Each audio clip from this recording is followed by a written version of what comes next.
Hey everybody, welcome back to my channel. For those of you who are new here, thank you for stopping, thank you for clicking and watching. But most of all, I'd like to address all of my friends who actually tune in and come back from week to week, the ones who are not new here. I wanted to just say thank you for sticking around and for not giving up on me. I have gone back to work. I mentioned that in my last video. I've gone back to the work field and I love it. I really like the work I'm doing, and I love the work-life balance that has come from that. Like everything is jiving and working really, really well for me and my family. But as you can tell, there have been some things, some hobbies of mine that have gone to the wayside, and this channel is one of them. But I love making these videos, so I'm really hoping that I will be able to implement some better time management skills moving forward now that I'm kind of getting used to the flow of my new job. And honestly, I have so many ideas for videos I want to do soon. So I am hoping that getting this video posted will keep my excitement up so I can actually implement some of those new ideas I have, because I have videos that I'm really looking forward to making. So if you've been subscribed for a while and you tune into my videos, thank you for sticking around. Thank you for clicking today and not giving up on me. Anyway, the last video I posted on this channel was over a month ago, and it was this exact same format type of video. But you know, I figured this is a really easy video to get back into the swing of things with. So I'm going to tell you guys everything I read in October and let you know what I'm reading now and what I'm planning to read in the month of November. So October was somewhat of a strange month for me because I'm looking here at this stack of books that I read in October, and it's an incredible collection of books here, like straight bangers down the line. Everything I read in October I loved. But I also experienced and went through somewhat of a reading slump in October where I just could not get into anything. I didn't like anything I started. And I ended up putting a lot of books down. Not a DNF, because I think every single one of them I will come back to and read. I just couldn't click with them. I wasn't quite in the mood with them. So I actually had a little bit of a slump where I didn't read anything for almost a week, but everything I did read and finish, I really liked. So the first book I read in October was Beartown, and this is another Fredrik Backman. Fredrik Backman is becoming one of my favorite authors that is out of my normal range of genres. So typically I'm mostly fantasy, and I also like sci-fi, and I'm starting to read more horror, but every now and then I read what I call a regular book, and I think Fredrik Backman is my very, very favorite that writes regular books. A Man Called Ove is probably going to make my top 10 this year. I absolutely loved it, and I've read several others from him. And Beartown is book one of a series he's doing, and once again, I just fell in love with it. Like, he writes the human experience in a way that I would say has only ever been rivaled by Stephen King, in my opinion. Everybody feels so real. The towns that he writes about feels real. Just the dialogue and the way he describes, grief and happiness, and just like I said, the human experience is just masterful. So I loved Beartown, and I can't wait to read the next one, which I actually don't remember what it's called, but I love this. If you like sports, I would say it reminded me a little bit of like a Friday Night Lights, but like deeper, but for hockey. And I've never really been somebody who was really into hockey. I've been to a few hockey games, and they're really, really fun to attend, but I've never followed hockey or thought of myself as a hockey person. But after reading this, I just love sports movies and sports books in general, because I love stories and I love following humans. And I think sports is just such a quintessential part of the human experience that I do like sports stories. And this has a very heavy hockey theme. And by the time I was done with it, I was like, I think I like hockey. I'm not sure, but I think I like hockey. So thumbs up for Beartown. The next thing I read was The Disappearance of Winter's Daughter by Michael J. Sullivan. And this is the most recent, I don't want to say final, because I don't think it's the final entry of Rhaegar Chronicles, but it is the last one, the most recent one that we have. I do believe he plans on writing more of these. But this is in absolutely pristine, perfect condition, because I did this 100% on audio, but I ordered the book afterwards because I'm a book collector. Whether or not I read something on audio, if I love it, I really do like to own it. But also because I'm just a huge Michael J. Sullivan fan at this point, and I love ordering stuff directly from his website because they all come beautifully wrapped. They take such good care of stuff when they ship it out. So they're always in perfect condition. And he signs everything that he sells from his website. So if you like supporting authors and then like getting something really cool out of it, definitely order all of your Rhaenyra books and your anything Michael J. Sullivan directly from his website so you can get it signed. This book was no exception to my Michael J. Sullivan rule. And that rule being he's awesome and all of his books are great. This book, I loved all of Rhaenyra Chronicles. I think The Death of Dulgath is still my favorite, but this one gives it a run for its money. I really liked The Disappearance of Winter's Daughter. And I just don't know what else I can say. I am going to make a Rhaenyra video. Again, I know I've been saying that for 2 months, but I mean it. I'm going to make a Rhaenyra video because I want to tell everybody I know about these books. I absolutely loved both Revelations and Chronicles. And as you will soon hear in a minute, I am moving on to, what do they call it?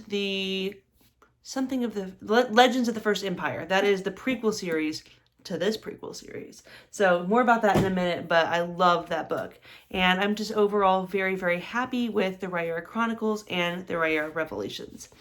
After that, I read Dracula. I have never read this book before. I know a lot of people say they read it in high school or college, and I didn't. I didn't read this book in school at all. But I read it, and I really liked it. I liked it more than I thought I would. I was a little nervous because I heard it had some really, not even just old-fashioned, but really non-traditional storytelling formats. But I really liked it. Considering how old it is, I found it surprising that I really clicked with all the characters. A lot of times in these older storytelling styles, it's just, it's plot driven more than it is character driven. But I really connected with all of these characters, and I just liked it way more than I thought I would. So, and I did think I would like it, but I liked it a lot. So yay for Dracula. I'm getting around to some of these classics because I am one of those people that I have never read most classics. Like even most stuff that people read in high school because it was mandatory. I went to a private Christian school and then I was homeschooled. And so I didn't read, these off of these state reading lists and stuff like that. So I'm happy to be getting around to some of these classics, but there's also quite a few that I'm sure I'll never read just because I just don't want to. But especially the horror ones, I've read Dr. Jekyll and Mr. Hyde, Frankenstein, Dracula. I have loved all of those so far. It was October, so I was trying to stick to somewhat of a spooky theme, and I read Revival, which is a Stephen King book. That, just to keep it short and sweet, I'm going to let you guys know that this book is going to be fighting for a spot in my top 5, which is another video I'd like to do soon, is my top 10 Stephen King books, because I finally read enough Stephen King that I can definitely do a solid top 10 list, because I've read more than 10. But gosh, I loved this book so much. It felt like, I don't even want to say what it felt like because I don't want to give anything away, because the plot went in a direction that I just didn't see coming, and it was everything I love about Stephen King was in this book. Just the realness, the relationships between the characters, the way he makes the scenery and the set just seem like part of the cast. It's all in here. Like everything I love about those classic King novels, I got out of this book. I'm so happy I read this one. Okay, this book was the biggest surprise maybe of the year for me. This is a book that has been sitting on my shelf since 2019. That's when I heard about this book and just bought it on a whim. I think I found it on sale or something and was like, I'm pretty sure that's a book I've heard of. That's what I based it off of. And it's just been sitting there. And what stopped me from reading it is kind of annoying in my mind. But I knew that it was book 1 of a series and it had been out for a couple years and there wasn't a book 2 yet. And so I wasn't quite sure if this was, I didn't want to get hooked and then it be an untrustworthy author who doesn't, finish the series or something like that. Since then, I have found out that book 2 is about 90% complete. It's expected to be published, in the reasonable future. But even if I didn't know that, my opinion of this would not change, okay? Even if this man never wrote another word on papers, I would still recommend this and feel this passionately about this book. Enough of the dragging it out. It is The Ember Blade by Chris Wooding. I had to look to see if it was Christopher or Chris. Anyway, Chris Wooding, The Ember Blade. I loved this book. Gosh, I loved it so much. The cast, the crew, the fellowship that's put together, the classic fantasy feel with the really addictive modern writing style. I liked everything about it. It starts out feeling a little small. Like that was my only complaint. I was probably 20% in the book. And I said, I really like how he writes. I like the characters. I like the world. I like where I think the plot is going. But I feel like it's a little small. None of that was a concern by the end. The way he builds this crew as he goes along, he picks up more POVs, picks up more characters, and the story that looks pretty straightforward just expands and expands.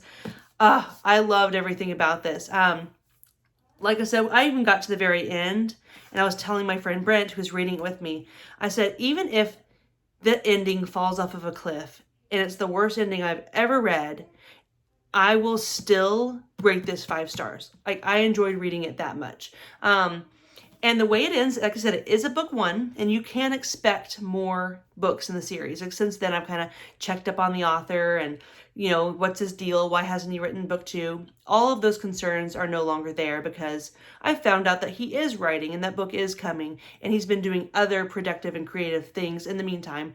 But even if this book number 2 never comes out, I will still recommend this because the way it ends is quite satisfying. Like, you definitely want more. Like, you want to know what will they do next and how are they going to accomplish this, this greater goal. But the way they end it, everything is wrapped up and it's satisfying. And man, I'm telling you, this book is, let's see here.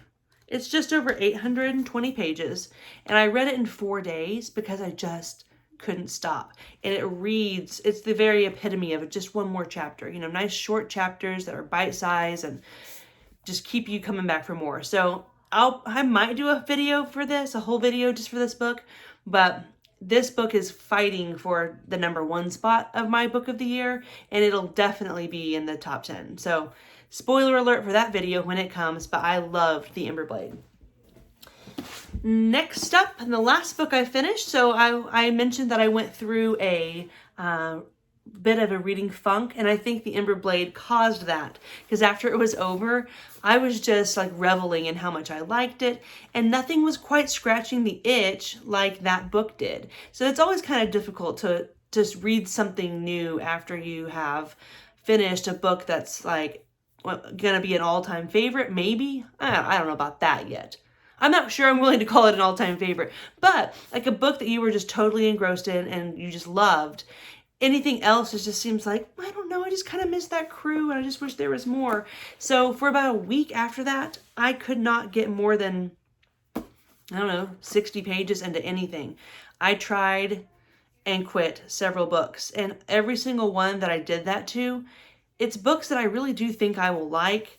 And I'm not calling them a DNF because I believe that I'll pick them back up and finish them when I'm in the mood for that type of book. You know what I mean? We've all been there. But I finally just made myself stick with Heart-Shaped Box by Joe Hill. And I don't know if you guys know this, but Joe Hill is Stephen King's son. And I think the only reason I had a hard time getting into it, because for the first 50%, my opinion was, it's okay. It's good. It's good. Not bad. Not even close to bad. Interesting. I like the story. I'll keep going. But it's okay. For about 50%. But I think what my actual hang-up was I was trying to compare it to a Stephen King book in my head. And I told myself I wouldn't do that. When I started the book, I was like, don't let yourself compare this to Stephen King. That's not fair to Joe. He's not his dad. He's a talented writer in his own right? But even though I went into it with what I thought was the right mentality, I did it. I still subconsciously was comparing it to Stephen King. And I don't know what changed, but when I was finally able to not do that anymore, I can't tell if I just enjoyed the second half of the book better because it was better, or because I did let that go, the comparison thing, I let it go. But I liked the last half of the book more than the first half. And when it was all over, my final review is that I did like it quite a bit, and I would recommend it to people. It was super spooky. It was, as far as horror books goes, like this one is pretty scary in some spots, and I really did like the characters and just the idea of the story in general. So this one is, again, a thumbs up recommendation. It just took me a little bit longer to get into it for some reason, and it might have been in my own head, it might have been the book, but either way, by the time it was over, I was super glad that I read it. As far as my book of the month for October goes, I don't think it's going to surprise anybody that I'm picking The Ember Blade after I just gushed about it like a crazy person. But that was my book of the month for October. But like I said, everything I read, I really, really liked. And overall, it was a good month. It looks like I read 6 books in October, which is less than normal, but I'm not racing anybody. I'm not trying to get any trophies, so I'm very pleased with that. I'm just kind of frustrated that for a whole week, I couldn't get into anything.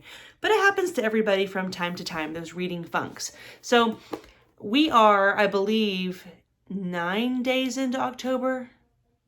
Scratch that, it's actually November 11th. Wow, it is way late into the month, more than I thought.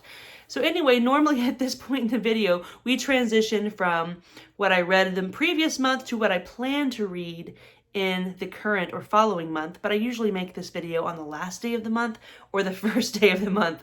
So we're way into November, so I've already read 4 books. So I'm going to show you what those are real quick. I read the Wayward Pines Trilogy by Blake Crouch. So I had read Dark Matter. I believe I read that one in September, and I really liked it. You know, it wasn't anything that changed my life or it's gonna crack the top 10 this year, but it was a really fun read and I quite liked it. It was smart, it was fast-paced, and I really liked the characters. And then I saw that Mike, my friend from Mike's Book Reviews, had planned to read the Wayward Pines trilogy, all 3 of them, in November. So it was already on my radar because I like to read along books with him when I can, because it's always fun to have buddies to chat with about your books that you're reading. So it was already on my radar, but I in no way planned to read all 3 of them right away. I figured I'd pick up one and then just see how it went. But after that same reveal, when he said, this is what I'm planning to read in November, Wayward Pines, our buddy Brent picked up Pines, the first book, right away. And he liked them so much that he read all 3 books in 3 days. And so they were already on my radar because of Mike's recommendation, or not Mike's recommendation, but his plan to read them. And then when Brent just absolutely blew through them in 3 days flat and just was gushing about them, I was like, okay, this is going from, yeah, I think I'm going to read those too, to I'm going to read those now. So I ordered the books used, and they came, and they're all in really great condition, but the first one does have a soon-to-be a TV show kind of cover, but oh well, it's a decent-looking cover still. Anyway, the books came, and I was able to audio them as well, because with my new job, I am able to listen to audiobooks some days, all day, some days not at all, but either way, the stars aligned, and I was able to audiobook all day. And in 4 days flat, I listened to all 3 of these books. And they are just absolute fire. It was such a cool story. I love the way Blake Crouch writes. Like I said, I liked Dark Matter quite a bit. I love these. They were so good. So the first book is called Pines. The second book is called Wayward, and the third book is called The Last Town. And there were so many twists and turns and like, oh my gosh moments and mind blown emoji moments. I just couldn't put them down. I could not stop because the story was addictive and it was awesome. But anyway, pick these up. You won't regret it. You will be thanking me. You'll be thanking Brent. You'll be thanking Mike. You'll go all the way back down the line of everybody who influenced you because they were really good. It was so fun to read those. And then after that, I read 11/22/63 by Stephen King. And another book that will be fighting for a spot on my top 10 this year. I loved it. I knew I would like this book. I knew that it was historical fiction, time travel, love story, JFK assassination. Like none of this is, I believe, any type of a spoiler. I feel like that's pretty well known if you know anything about the book. And also, like, if you look at the cover, it literally talks about JFK. So I don't even know what to say. I finished this book a few days ago and I'm still letting it all sink in. I thought it was beautiful. I thought it had an amazing ending. It had a mystery and suspense and more creepiness than I was expecting. Again, it's not a horror book. It's nothing of the sort, but it did have some darkness. And it's just a story that'll stick around with me for the rest of my life, I think. So thank you everybody who really encouraged me to read this.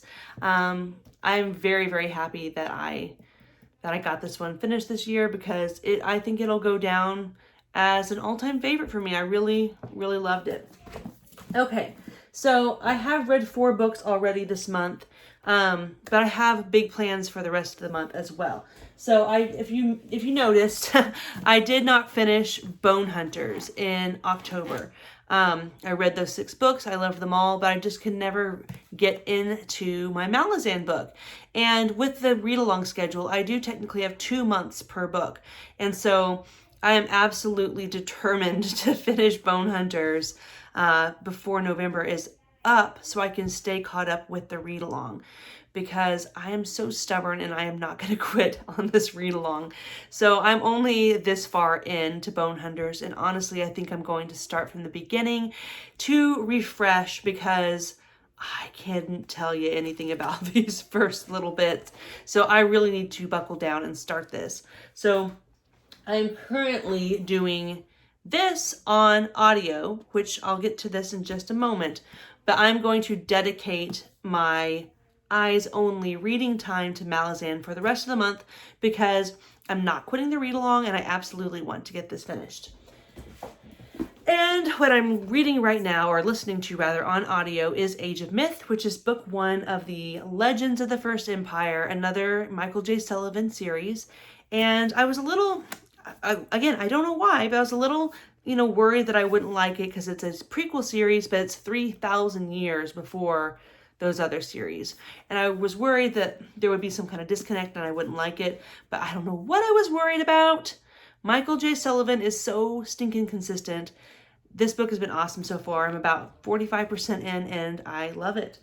And then, Bone Hunters is going to be quite the undertaking. It's a huge book, and Malazan books just take time. But for what time I have left in October after I finish Age of Myth and Bone Hunters, I have 2 books that I would really, really like to get finished in November. One is Iron Gold by Pierce Brown. This is the 4th book of the Red Rising saga, and I really, really liked those books. And so I want to get caught up with the last 2 that we have so that when the 6th book does drop, I am completely caught up and ready. But it's not just a sense of accomplishment. Like, I loved these books and I miss the characters and I want to know what happens because I've heard that this book and the next one are just much, much darker than the first series, and like things take all kinds of turns and it's just different. So I'm excited to get to those. And then the last book, and this will almost, upside down, that will almost wrap up all of my ongoing series that I have.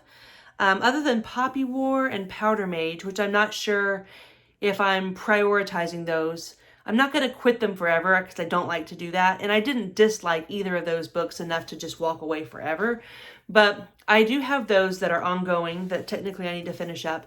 But otherwise, I really do need to finish Farseer so that I can move on to more Robin Hobb books. I really enjoyed the first 2 books, and I'm excited to get my own opinion on Assassin's Quest because within our friends group, our reading circle, Assassin's Quest is somewhat divisive. Some people love it, love it, love it. And some people found it to be kind of dry and boring. So I'm excited to see where I fall because I have nothing but good things to say about the first 2 books in the series. So anyway, I must have missed you guys. I must have missed this talking because this video has already gone on for way longer than I intended. So thank you for sticking around if you're still here.